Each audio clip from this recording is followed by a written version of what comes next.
آپ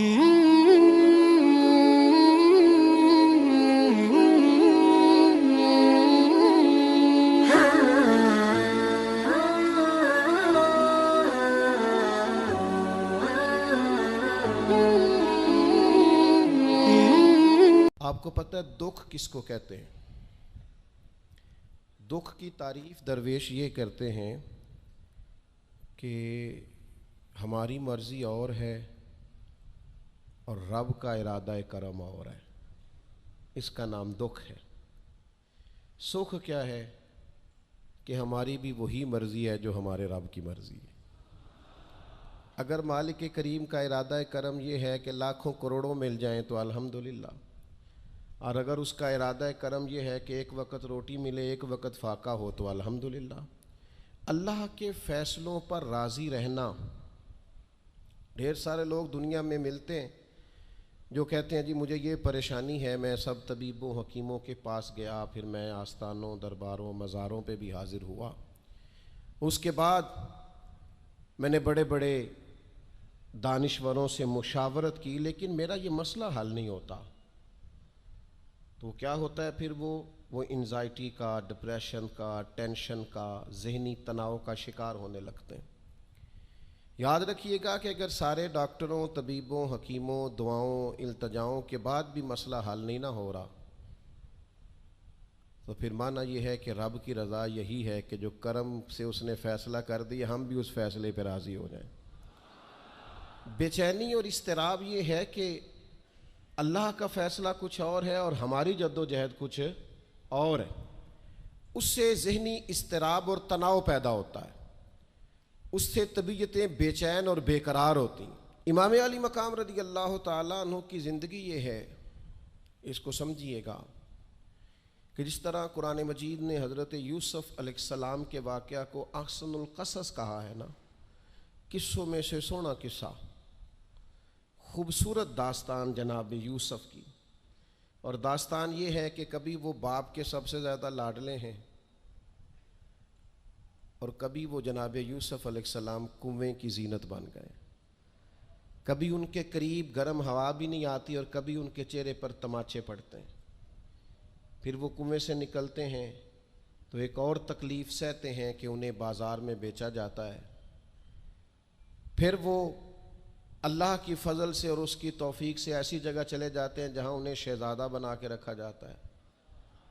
کچھ زندگی بڑی آسودگی اور آسانی کی طرف بڑھنے لگتی ہے کہ پھر ایک فیصلہ کرم ہوتا ہے کہ جناب یوسف کو جیل میں جانا ہے، تو وہ کسی جگہ شکوہ نہیں کرتے، وہ کنویں میں جاتے ہیں تو پھر بھی اللہ کی رضا پہ راضی ہیں، وہ شہزادے بنتے ہیں تو پھر بھی اللہ کی رضا پہ راضی، وہ دوبارہ جیل میں ڈال دیے جاتے ہیں تو پھر بھی اللہ کی رضا پہ راضی ہیں۔ پھر اللہ کا فیصلہ ہوتا ہے کہ جس ملک کے وہ قیدی تھے نا، رب اسی ملک کا انہیں بادشاہ بنا دیتا ہے۔ یہ انسانی زندگی کا ایک دستور ہے کہ آپ کو دکھ بھی آئیں گے، سکھ بھی آئیں گے، آزمائشیں بھی آئیں گی، تکلیفیں بھی آئیں گی، لیکن سکھوں کا معاملہ تو ہم بڑے لطف کے ساتھ اور ذائقے کے ساتھ گزارتے ہیں، دکھوں کی باری آتی ہے تو شدید اضطراب کا شکار ہو جاتے ہیں۔ بالکل یہی زندگی جناب امام حسین رضی اللہ تعالیٰ عنہ کی۔ آپ کبھی خوبصورت پہلوؤں پر غور کریں نا کہ امام علی مقام وہ ہیں کہ کبھی وہ سجدے کی حالت میں نانا کے کندھوں پہ ہیں، اور کبھی حضور گلی سے گزر رہے ہیں تو حسنین نانا کے کندھوں پہ ہیں۔ کبھی کیفیت یہ ہے جناب امام علی مقام رضی اللہ تعالیٰ عنہ کی کہ وہ اپنی والدہ کے مقدس کاشانہ نور میں خاتون جنت کی گود میں کھیل رہے ہیں، کبھی مولا علی شیر خدا رضی اللہ تعالیٰ عنہ کی مقدس باہوں میں جھول رہے ہیں۔ یہ سارے نظارے انہوں نے دیکھے، لیکن پھر وہی حسین ابن علی تھے جنہوں نے کربلا کا خشک میدان بھی دیکھا، جنہوں نے وہ چٹیل پہاڑ بھی دیکھے، حق کے رستے میں اپنی اولاد کا قربان ہونا بھی دیکھا۔ کسی جگہ شکوہ نہیں کرتے، بلکہ وہ کہتے ہیں جس حال میں میرا رب رکھے میں اسی حال میں راضی ہوں۔ ہمارے ہاں یہ ہوتا ہے کہ ہم سکھوں کو تو یاد ہی نہیں رکھتے، ہمیں صرف تکلیفیں یاد رہتی ہیں، صرف آزمائشوں کو یاد رکھتے، مثبت پہلوؤں کو نہیں سوچتے۔ کوئی بھی کام آپ ہوتا ہوا دیکھ لیں گھر میں، خاندان میں، قبیلے میں، تو اس کے جو خوبصورت معنی خیز، پروقار اچھے پہلو ان پر غور نہیں کریں گے۔ وہ ایک جگہ ایک پنچایت تھی، تو وہاں کسی خاتون نے شکوہ کیا کہ میرے خاوند نے مجھے یہ تکلیف دی ہے، یہ آزمائش میں مجھے مبتلا کیا ہے، یہاں یہاں سخت سست کہا ہے۔ تو ایک دانشور بزرگ بیٹھے تھے، تو لوگ کہتے ہیں کہ ان بزرگوں نے کہا بیٹا شادی کو کتنا عرصہ بیت گیا؟ تو اس نے کہا میری شادی کو 18 سال ہو گئے۔ تو اس نے کہا یہ جو تم لڑائی، فساد، جھگڑا، دنگا، پریشانی بتا رہی ہو یہ تو ایک دن کا ہے، باقی 18 سالوں کے بھی بات بتاؤ نا۔ تم نے ایک دن کا جھگڑا تو یاد رکھا، اور اس ایک دن کے جھگڑے کے نتیجے میں آنے والی تکلیف کو بھی تم نے یاد رکھا، لیکن وہ جو 18 سال تمہارے اپنے شوہر کے ساتھ سکھی گزر گئے ان کا بھی تو تذکرہ کرو۔ تو کچھ دیر کی خاموشی کے بعد اللہ نے اس خاتون کے دل میں ٹھنڈک پیدا کی، اور وہ کہنے لگی میرے شکوے دور ہو گئے ہیں، اب میں انشاءاللہ کوشش کروں گی کبھی دوبارہ اپنے شوہر کی شکایت نہ کروں۔ اب بات کو سمجھیں، ہم اپنی زندگی کی صرف شکایتیں، یعنی دکھ ہی ہیں صرف زندگی میں۔ وہ دعا کر دیں جی میرے گھٹنے میں درد ہے، باقی جسم ٹھیک ہے نا ماشاءاللہ سارا، اس کا شکر بھی ساتھ ادا کریں۔ دعا کریں جی آج کل کاروبار نہیں چل رہا، تو اس سے پہلے ساری زندگی ٹھیک چلتا رہا ہے نا، اس کا شکر بھی ادا کر لیں۔ قرآن مجید فرقان حمید ارشاد فرماتا ہے اللہ کے بندوں کی شان یہ ہے کہ رضی اللہ عنہم ورضوا عنہ، یہ بڑا خاص پہلو ہے۔ اللہ فرماتا ہے کہ اللہ ان سے راضی ہے اور وہ بھی اپنے اللہ سے راضی ہیں۔ اللہ نے انہیں جس حال میں رکھا ہے وہ بھی اللہ سے راضی ہیں۔ ذالک الفوز العظیم، اللہ فرماتا ہے یہ بڑی کامیابی ہے، اللہ بھی ان سے راضی ہے اور وہ بھی اللہ سے راضی ہیں۔ امام غزالی رحمۃ اللہ تعالی علیہ سے کسی نے پوچھا یہ بندے کا اللہ سے راضی ہونے کا کیا مطلب ہے؟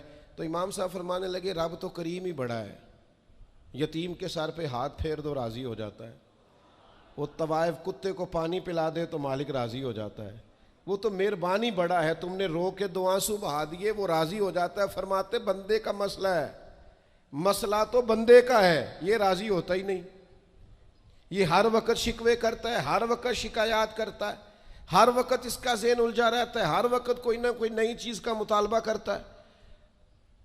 نبی رحمت نور مجسم شفیع معظم صلی اللہ تعالی علیہ وسلم ارشاد فرماتے ہیں تم نہ اللہ کے دیے ہوئے تھوڑے رزق سے راضی ہو جاؤ، وہ بھی تمہاری تھوڑی عبادت سے راضی ہو جائے گا۔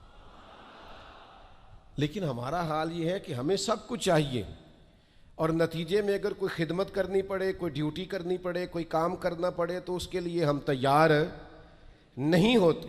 عزیز بھائیو سمجھیے گا، غور فرمائیے گا، توجہ کیجیے گا اس بات پر کہ ہمیں ہر حال میں اپنے رب سے راضی رہنا۔ آزمائش آ جاتی ہے، دکھ آ جاتے ہیں، محنت پوری کریں، جد و جہد پوری کریں، جو کام آپ کرنے جا رہے ہیں اس کے لیے جتنے ضروری اسباب ہیں وہ جمع سارے کریں، لیکن نتیجہ اللہ پہ چھوڑ دیں، رزلٹ اپنی مرضی کا نہ مانگیں۔ یہ عقیدہ توحید یہ ہے کہ نتیجہ جو رب ہمارے لیے نکالے وہ نتیجہ ہمیں قبول ہونا چاہیے۔ درویش نے ایک جملے میں بات ختم کر دی، وہ کہتے ہیں دکھ قبول محمد بخشا، بس راضی رہن پیارے۔ اگر پیارے راضی ہیں دکھ دینے میں تو پھر ہمیں یہ دکھ قبول ہے، اور کئی دفعہ قبول ہے۔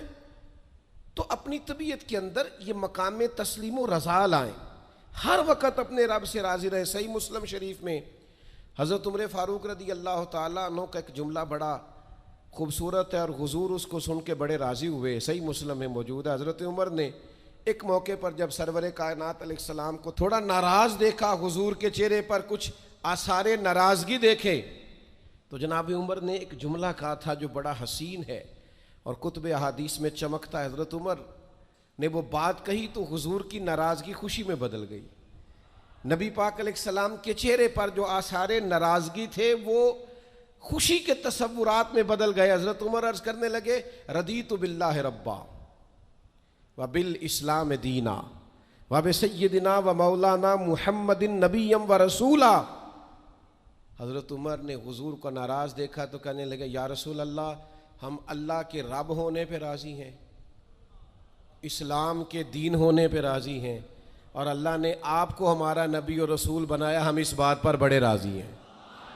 ہم راضی ہیں کہ اللہ ہمارا رب ہے، اسلام ہمارا دین ہے، اور محمد صلی اللہ علیہ وسلم ہمارے نبی اور رسول ہیں، بڑے راضی ہیں۔ بس یہ رضا والا جملہ کہا تو اللہ کے رسول خوش ہو گئے۔ تو اللہ سے راضی رہیں، آپ کے تصورات میں شکوے پیدا نہ ہو، شکایتیں نہ ہو، الجھے نہیں۔ اور بہت سارے لوگ ایسے ہیں جن کا خیال ہے میری بڑی شان ہے تو میرے اوپر مشکلات کیوں آتی ہیں۔ دوست اکثر کہتے ہیں جی میں صدقہ بھی دیتا ہوں، نمازیں بھی پڑھتا ہوں، دل کسی کا نہ دکھے اس کے لیے بھی پوری کوشش کرتا ہوں، میرا زندگی کا مزاج یہ ہے کہ میں کوشش کرتا ہوں کہ کسی کو میرے لہجے سے، انداز سے، اٹھنے بیٹھنے سے اذیت نہ پہنچے، لیکن پھر بھی مجھے مصائب آتے ہیں۔ ہم انہیں کہتے ہیں آپ عبادت کریں، مہربانی فرمائیں، تجارت تو نہ کریں۔ آپ کی رائے یہ ہے کہ میں نے صدقہ دے دیا مصیبت کوئی نہ آئے، میں نے نماز پڑھ لی مشقت کوئی نہ آئے۔ تو قانون قدرت یہ ہے کہ حضور علیہ الصلاۃ والسلام فرماتے ہیں سب سے زیادہ تکلیفیں آتی انبیاء پہ ہیں، اور حضور فرماتے ہیں میں اللہ کا لاڈلا محبوب ہوں، میرے اوپر سب سے زیادہ تکلیفیں آئیں۔ یہ آپ اللہ کی رضا پہ راضی رہ کے تو دیکھیں، آپ کے مزاج میں کمال بردباری پیدا ہو جائے، ایک ٹھہراؤ آئے گا۔ یہ دوست انتظامات کر رہے ہوتے ہیں نا، پروگراموں کے، اجتماعات کے، محافل کے، تو میں ایک ہی بات سب سے کرتا ہوں، میں کہتا ہوں آپ نے نا بردبار رہنا ہے، آپ نے تحمل سے رہنا ہے۔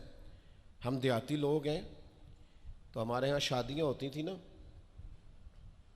تو شادیوں پہ رشتہ دار کٹھے ہوتے تھے، تو صرف یہ فکر نہیں ہوتی تھی کہ کھانا پورا ہو جائے، صرف اتنی فکر نہیں ہوتی تھی کہ ان کے سونے کا انتظام ہو جائے، ایک فکر اور بھی ہوتی تھی کہ بندے بڑے کٹھے ہوئے ہیں، سارے برادری کٹھی ہوئی ہے، کتے لڑ نہ پائیں آپس میں۔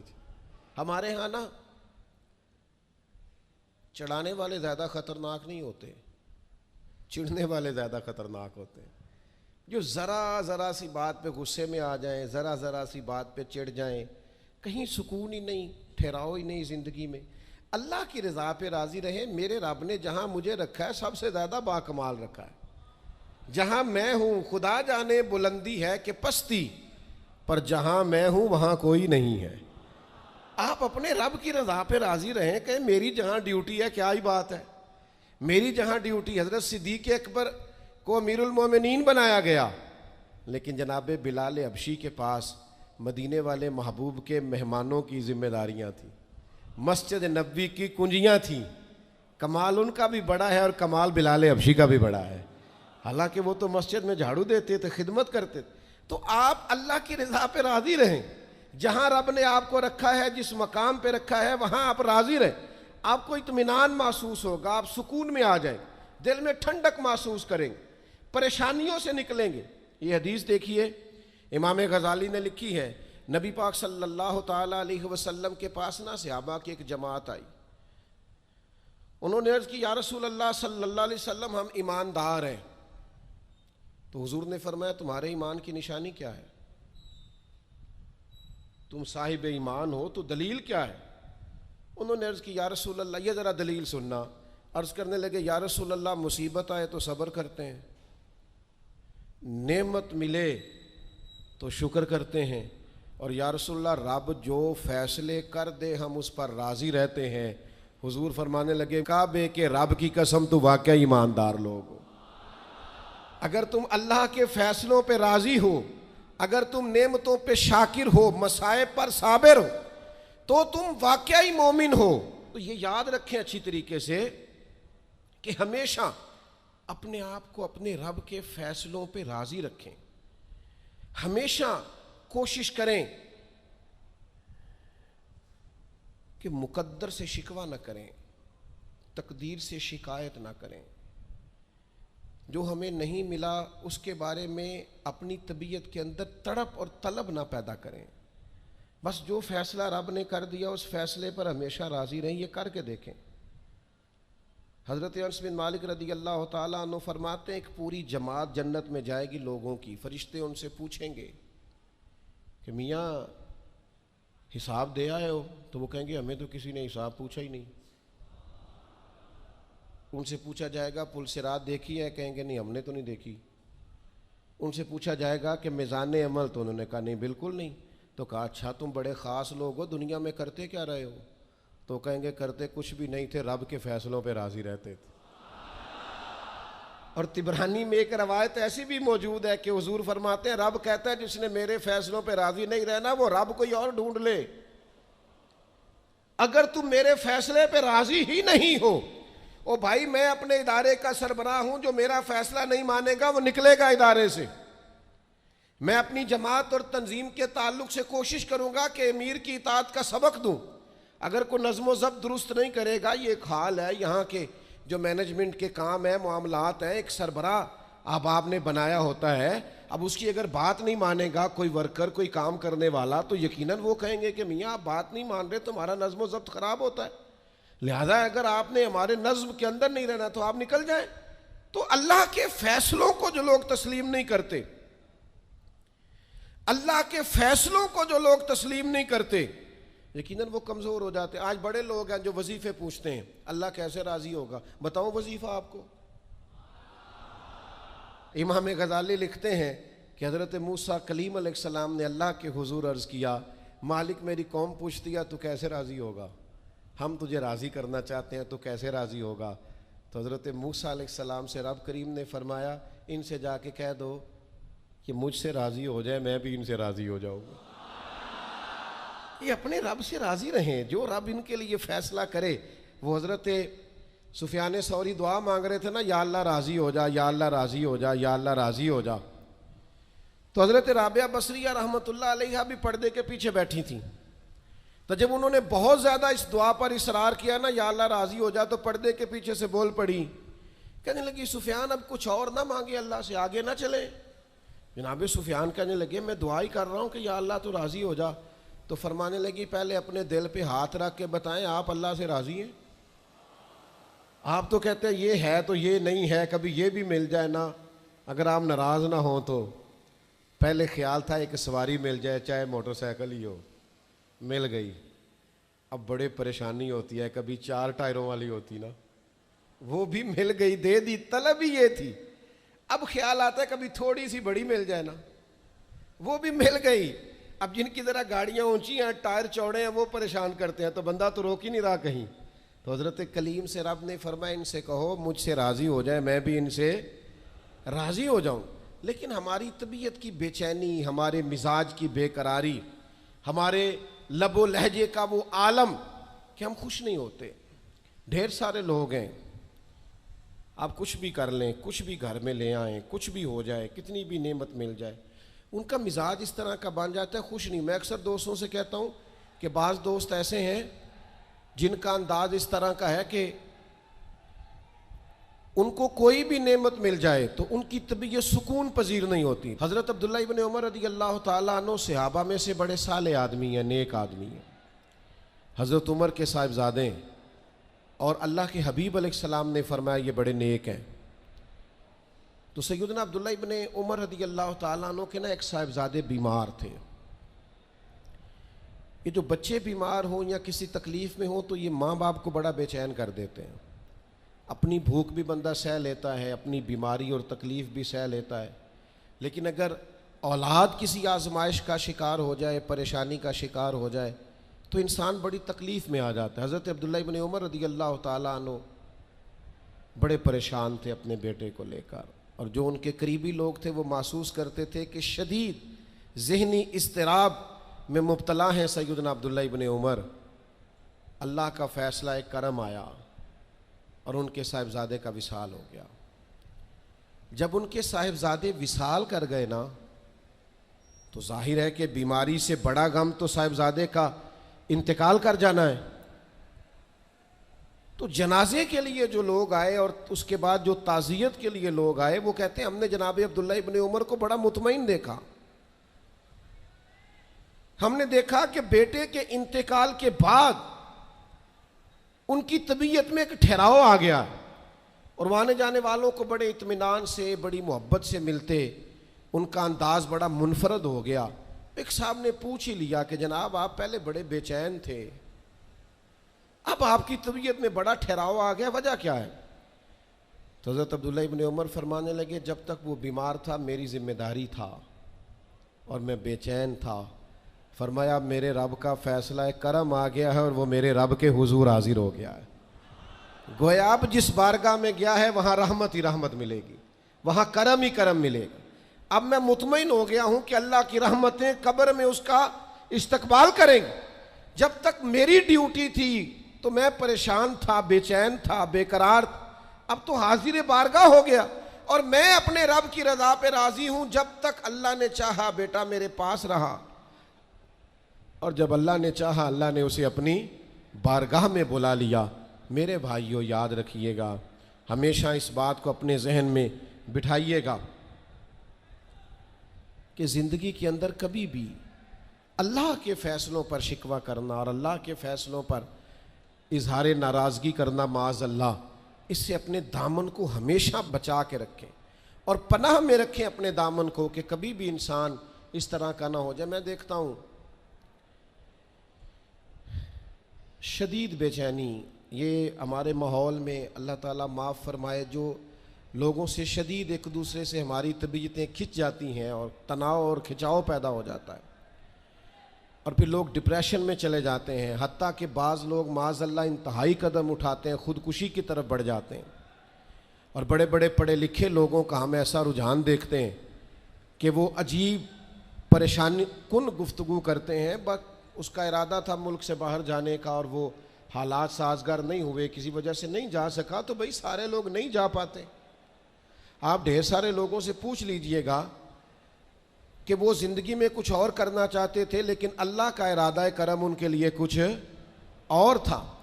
اور یہ ایک ایسی اللہ کی توحید کی علامت ہے کہ مولا علی شیر خدا فرماتے میں نے اسی سے تو رب کو پہچانا ہے کہ جو میں کرنا چاہتا تھا وہ نہیں ہوا بلکہ وہ ہوا جو میرا رب چاہتا تھا.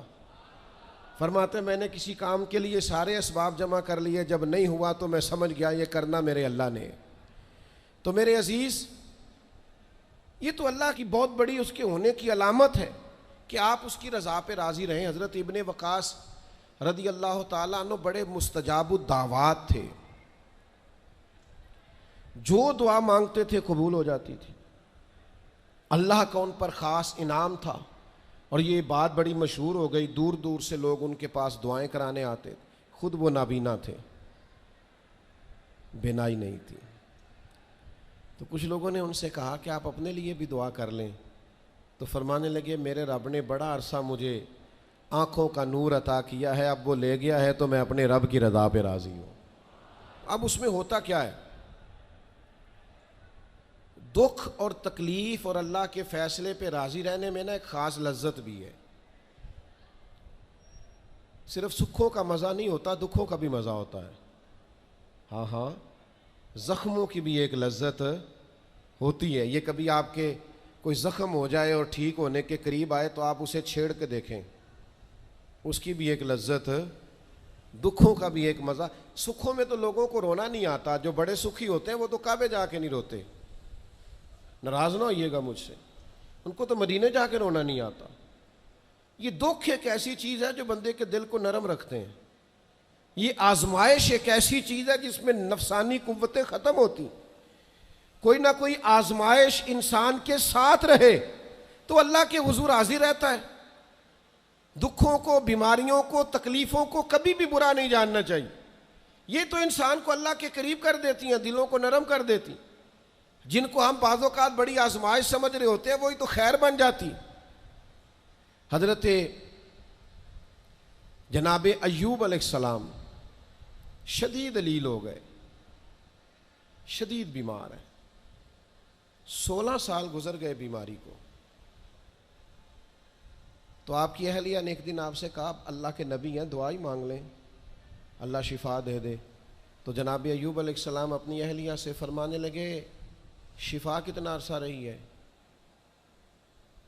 انہوں نے کہا 60 سال. فرمایا بیماری کو کتنا عرصہ ہوا؟ کہا 16 سال. فرمانے لگے ذرا بیماری کو بھی 60 ہو لینے دے پھر دعا مانگ لیں گے. ہو لینے دے ذرا 60 سال. اللہ کی رضا پہ راضی رہنے کا فیصلہ کیا. آپ کی زبان مبارک سے یہ جملے نکلے کہ 60 سال ہو جائیں گے تو کر لوں گا دعا. اللہ تعالیٰ نے اسی وقت شفا عطا فرما دی، ٹھیک ہو گئے جناب ایوب۔ کچھ دن گزرے نا تو آپ کی اہلیہ نے ایک سوال پوچھا، کہنے لگی ایوب یہ بتائیے آپ نے بیماری بھی دیکھی شفا بھی دیکھی، بیماری ٹھیک تھی کہ شفا؟ تو آپ فرمانے لگے سارے دن ہی اللہ کے ہیں، جس حال میں رکھے ٹھیک ہے، وصل اچھا ہے نہ فراق اچھا ہے، یار جس حال میں رکھے وہی حال اچھا ہے، میں سارے دن اس کے ہیں۔ لیکن فرمانے لگے اگر تم مجھ سے پوچھو نا میری ذاتی رائے تو بیماری بڑی اچھی تھی۔ انہوں نے کہا یوں بیماری اچھی تھی؟ آپ فرمانے لگے جب میں بیمار تھا نا تو 24 گھنٹے میں ایک بار میرا رب میرا حال پوچھتا تھا۔ فرمایا 12 گھنٹے تو اس مزے میں گزر جاتے تھے کہ رب نے حال پوچھا ہے، اور پھر اگلے 12 گھنٹے میں انتظار کرتا تھا کہ میرا رب دوبارہ کب حال پوچھے گا۔ تو میں ان 24 گھنٹوں کی لذت نہیں بتا سکتا جو اس کے حال پوچھنے سے طاری ہوتی۔ تو فرمایا شفا تو مل گئی ہے پر اب وہ حال تو نہیں نہ پوچھتا۔ اب وہ میرے بھائی اس بیماری میں جو لذتیں ہیں، جو کرم نوازیاں ہیں، جو رحمتیں، ان کو بھی تو دیکھیں، اپنے کریم رب کی رضا پہ راضی تو رہے۔ خبر مشہور ہو گئی تھی امام حسین شہید ہو جائیں گے، نبی کریم علیہ السلام نے بھی یہ خبر ارشاد فرمائی، پتہ مولا علی کو بھی تھا، سیدہ پاک بھی جانتی تھی، امام حسین بھی جانتے تھے، یہ خبریں رہی ہیں نا۔ حضرت صدیق اکبر کھڑے ہیں، جناب عمر کھڑے ہیں، حضرت عثمان کھڑے ہیں احد پہاڑ پر، تو پہاڑ ہلنے لگا، آپ دیکھیے نا صحیح حدیث میں موجود ہے۔ تو نبی کریم علیہ السلام نے فرمایا پہاڑ ٹھہر جا، تیرے اوپر ایک نبی ایک صدیق اور 2 شہید کھڑے ہیں۔ تو حضور نے بتا دیا نا کہ جناب عمر بھی شہید ہوں گے، جناب عثمان بھی شہید ہوں گے، لیکن کہ ایک دفعہ بھی حضور نے یہ دعا مانگی کہ اللہ انہیں شہادت سے بچا؟ معاذ اللہ کوئی دعا مانگی کہ یہ شہید نہ ہو، قتل نہ کیے جائیں؟ یہ تو سعادت ہے۔ امام حسین کو پتہ ہے، مولا علی کو پتہ ہے، سیدہ فاطمہ کو پتہ ہے، یہ خبر مشہور ہے، یہ شہید ہو جائیں گے، اور یہ بھی پتہ ہے کہ آزمائشیں آئیں گی، لیکن کسی نے بھی یہ دعا نہیں مانگی اللہ انہیں آزمائشوں سے بچا۔ جس نے بھی دعا مانگی ہے یہی مانگی ہے، اللہ صبر بھی عطا فرما اور استقامت بھی عطا فرما۔ اس بات کو سمجھیں آپ کہ آپ بچے کو اگر ڈرائیں گے نا امتحان خطرناک ہوتے ہیں، امتحان نہیں دینے، تو وہ تو کسی جگہ کامیاب نہیں ہوگا۔ اس کو امتحان کا خوف نہ دلائیں، اس کی تیاری کرائیں، اس کی ذہن سازی کریں کہ امتحان دینا ہے، اس کو یہ شعور دیں کہ بیٹا کامیاب ہونا ہے۔ ہم نے ڈرا دیا ہے بچوں کو، ہم نے انہیں اس طرح کا بنا دیا ہے کہ وہ سہمے رہتے ہیں، پتہ نہیں کیا ہو جائے گا۔ ہزاروں سینکڑوں لوگوں کو روز جی ٹی روڈ سے گزرنا پڑتا ہے، لاکھوں کروڑوں لوگ گزرتے ہوں گے، اللہ معاف کرے کو سب کا ایکسیڈنٹ تو نہیں نہ ہو جاتا۔ تو اگر آپ بچوں کو چھپاتے پھریں کہ روڈ پہ نہیں چڑھنا، بھائی انہیں آپ گاڑی صحیح چلانی سکھائیں، عمر کے مطابق ان کو سواری دیں، ان کی ٹریننگ صحیح کرائیں، انہیں کہیں کہ یہ ٹریفک کے قوانین ہیں ان کی پابندی کرو، لیکن انہیں یہ خوف نہ دلائیں کہ روڈ پہ نہیں جانا، یہ خوف نہ دلائیں انہیں کہ ہم نے اس راہ سے گزرنا نہیں، پتہ نہیں کیا ہو جائے گا۔ او بھائی اس طرح تو سانپ سے ڈرتا ڈرتا رسیوں سے بھی ڈرنے لگے گا۔ اللہ جو فیصلہ کر دے اس فیصلے پر پوری طرح راضی رہنا ہے۔ ہمارے مزاجوں میں مقام تسلیم و رضا نہیں ہے۔ یہ مومن دیانتدار کیوں ہوتے تھے؟ کروڑوں روپیہ ایک شخص کا سامنے پڑا ہے اور بندہ وہ ہے جس نے صبح سے کھانا نہیں کھایا، لیکن وہ کروڑوں روپے پہ نظر نہیں ڈالتا تھا۔ کیوں؟ کہ وہ اللہ کے فیصلے پہ راضی تھا۔ وہ کہتا تھا یہ چاہے کروڑوں ہیں پر میرا نہیں ہے۔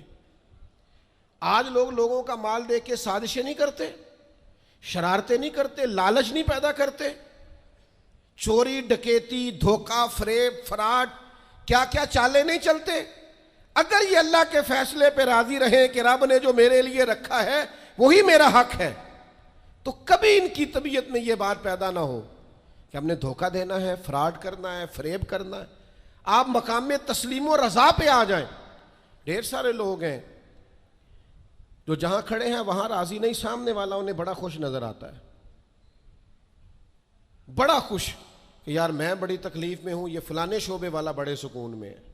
تو بھائی کبھی اس سے بھی تو پوچھ کے دیکھنا، اس سے پوچھ، وہ کہے گا جتنے کانٹوں پہ میں بیٹھا ہوں دوسرا ہے ہی کوئی نہیں۔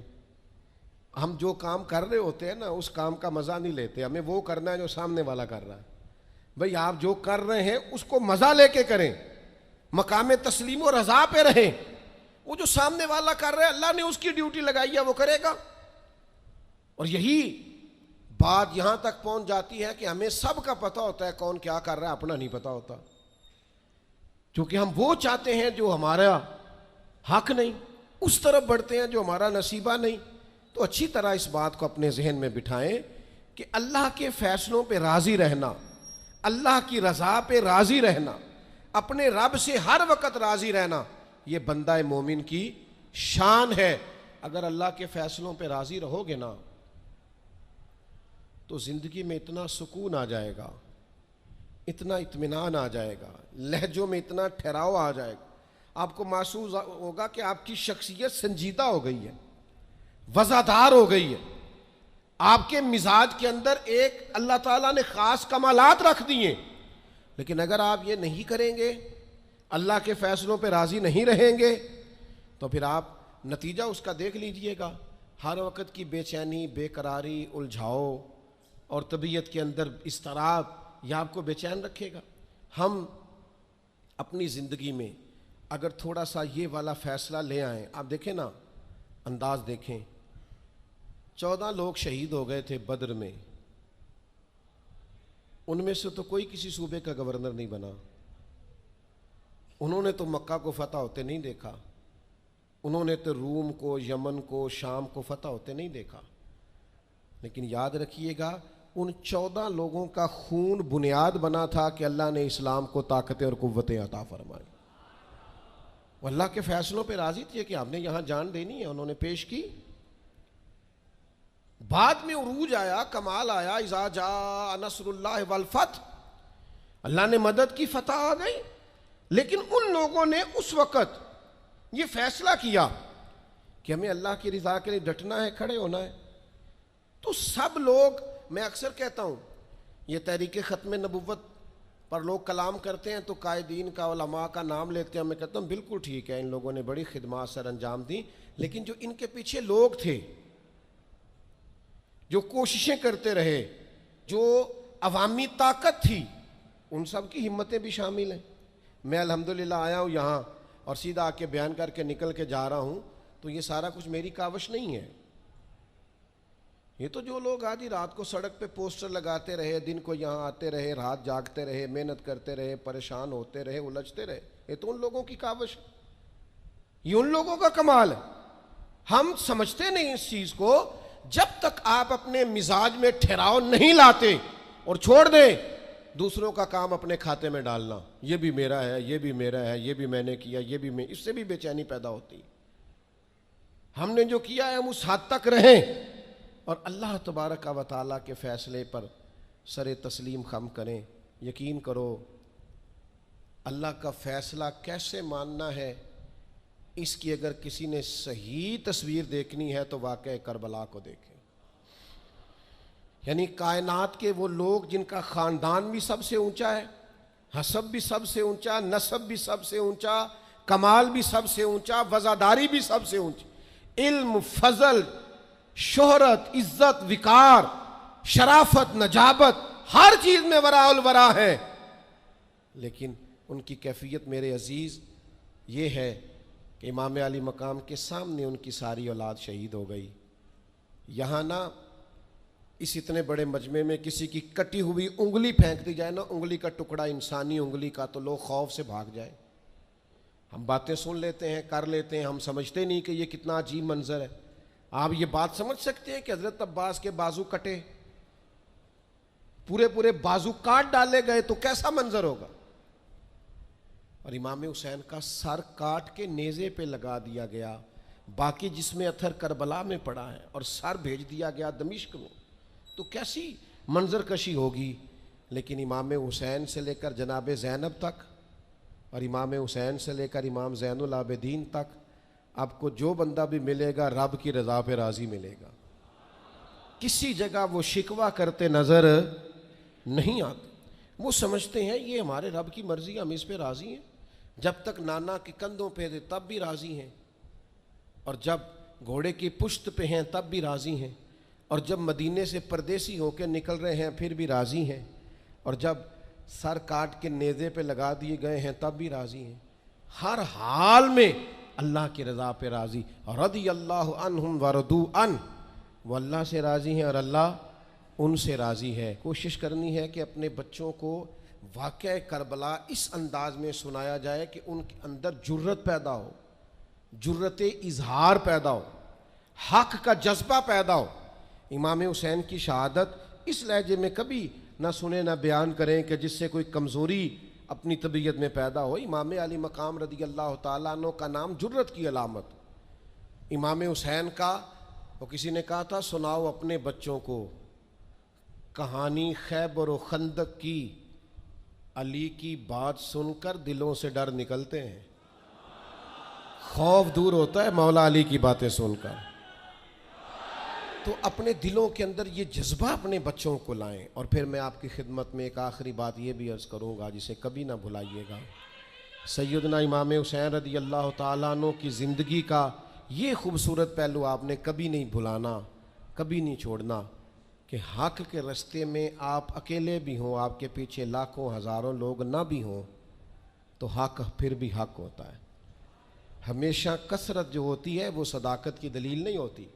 ہم نہ سیاسی بیان بازی کرتے ہیں کہ جو سودا مارکیٹ میں بکتا ہے وہی بیان ہم بھی دے دیتے ہیں، حق نہیں بولتے۔ ہم تو اپنے گھر میں حق نہیں کہتے، اپنے محکمے میں حق اور سچ نہیں کہتے، اپنے عزیزوں میں سچی بات نہیں کرتے۔ کیوں کہ ہم ہر طرح سے ڈپلومیس ہوتے ہیں کہ میں لوگوں کی گڈ بک میں رہوں۔ یہ انداز درست نہیں ہے۔ آپ سچی بات کر دیں، اثر اس میں اللہ پیدا کر دے گا۔ اللہ تعالیٰ آپ سب کا آنا قبول کرے۔